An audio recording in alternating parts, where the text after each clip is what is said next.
Okay, electrochemical series और एसएचई standard hydrogen electrode को बताते हुए थोड़ी सी कंफ्यूजन आप लोगों को होंगी। वो क्या कि जब मैंने जिंक यहां पर यूज किया था, सबसे पहले सुई जिस तरफ डिफ्लेक्ट किया था वो ऑक्सीडेशन के लिए था, क्योंकि जिंक ऑक्सीडाइज हो गया तो जिस खास डायरेक्शन में ये डिफ्लेक्ट करेगा वो ऑक्सीडेशन ही है।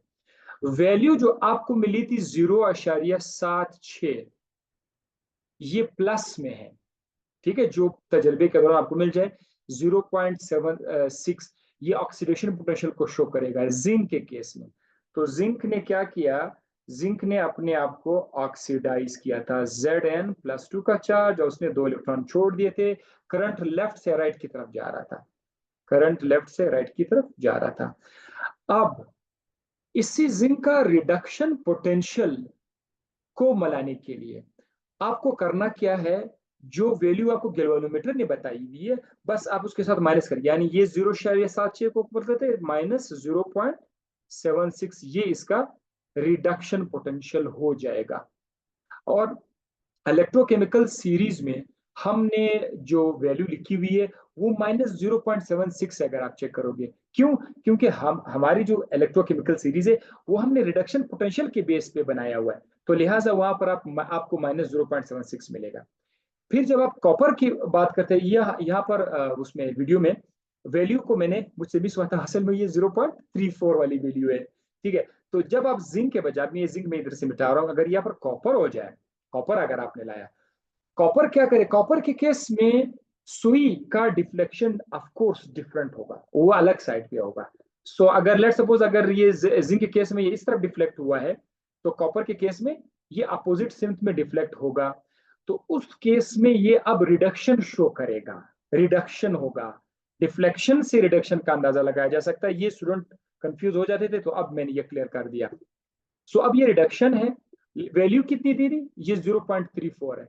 तो ये 0.34 भी जैसे पहले प्लस में था, ये भी प्लस में है, लेकिन ये जो प्लस वाली 0.34 है, ये अब रिडक्शन पोटेंशियल को शो कर रहा है, रिडक्शन पोटेंशियल को, यानी कॉपर के जो आयंस थे वो 2 इलेक्ट्रॉन लेकर क्या हो जाएंगे, कॉपर न्यूट्रल हो जाएगा। तो इस केस में 0.34 प्लस ये कॉपर का रिडक्शन पोटेंशियल है, रिडक्शन पोटेंशियल।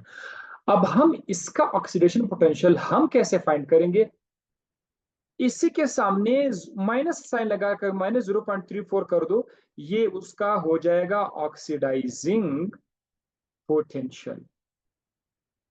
यानी तजर्बे के दौरान अगर आपको आपका मेटल ऑक्सीडाइज हो जाए तो वो वैल्यू ऑक्सीडेशन पोटेंशियल होगी, अगर उसका साइन आप रिवर्स करोगे तो वो रिडक्शन पोटेंशियल हो जाएगी। अगर तजर्बे के दौरान आपका मेटल रिड्यूस हो जाए, रिडक्शन पोटेंशियल है, तो उसका ऑक्सीडेशन पोटेंशियल के लिए वो साइन हम माइनस करेंगे। बस ये चीज आपको बताना था। ठीक है, ये हो गया क्लियर, यहां से क्लियर हो गया। इसी तरह करते करते आप बहुत सारे एलिमेंट्स का आप रिडक्शन पोटेंशियल आप मालूम कर सकते हैं। तजर्बे से आप रिडक्शन पोटेंशियल और ऑक्सीडेशन पोटेंशियल दोनों आप फाइंड कर सकते हैं, दोनों आप फाइंड कर सकते हैं। या मैं रिकॉर्डिंग चेक करूं, रिकॉर्ड ओके, ऐसे फाइन, रिकॉर्डिंग भी ऑन है। इसी तरह से ऑक्सीडाइजिंग एजेंट के लिए ये बात दोबारा से आप लोग जरा चेक करें, अगर एक ए है और ये बी है, ए का रिडक्शन पोटेंशियल माइनस, चलो माइनस छोड़ो, ए का रिडक्शन पोटेंशियल 5 है, बी का रिडक्शन पोटेंशियल 6 है, तो बी जो है ये इसका रिडक्शन पोटेंशियल, रिडक्शन पोटेंशियल ज्यादा है। इसका मतलब ये है कि ये स्ट्रॉन्ग ऑक्सीडाइजिंग एजेंट है बनिस्बत ए का। जो चीज ज्यादा अच्छे तरीके से रिड्यूस होता है वो बड़े अच्छे तरीके से दूसरों को ऑक्सीडाइज करेगा, इसीलिए B is strong oxidising agent. ये भी यहां से मैंने क्लियर कर दिया। ठीक है, तो वीडियो के दौरान जो वैल्यू मैंने बताई थी कॉपर के लिए 0.34 की वजह से मैंने कहा कि कितना कोई कंफ्यूजन आ जाए, तो अभी मैंने दोबारा सॉल्व कर दी। इसके अलावा अगर इस टॉपिक में आप लोगों को फिर भी कोई इश्यू रहे तो रात को आप 3-4 बार वीडियो रिपीट भी कर सकते हैं। और इसके अलावा अगर कोई क्वेश्चन आपके जहन में आ जाए, कहीं पर आपको कोई कंफ्यूजन आ जाए कि ये मुझे यहाँ समझ नहीं आया, वहां समझ नहीं आया, मैं आज आप लोगों के लिए, कभी कभी कुछ ऐसे टॉपिक होते हैं जो थोड़े से ज्यादा सोच मांगते हैं, उस केस में आप लोग मुझसे सवाल पूछ सकते हैं उसी दिन। हफ्ते वाले दिन तो सबके लिए क्वेश्चन का डे है, आप उस हफ्ते के अलावा भी किसी भी दिन जो है सवाल आप पूछ सकते हैं। ठीक है, तो सवाल का दरवाजा आप लोगों के खुला है, आप लोगों के लिए पूछना आपकी मर्जी है। अगर कंफ्यूजन नहीं है, चीजें क्लियर हो गई है तो ठीक है, अदरवाइज आप मेरे साथ क्वेश्चन कर सकते हैं।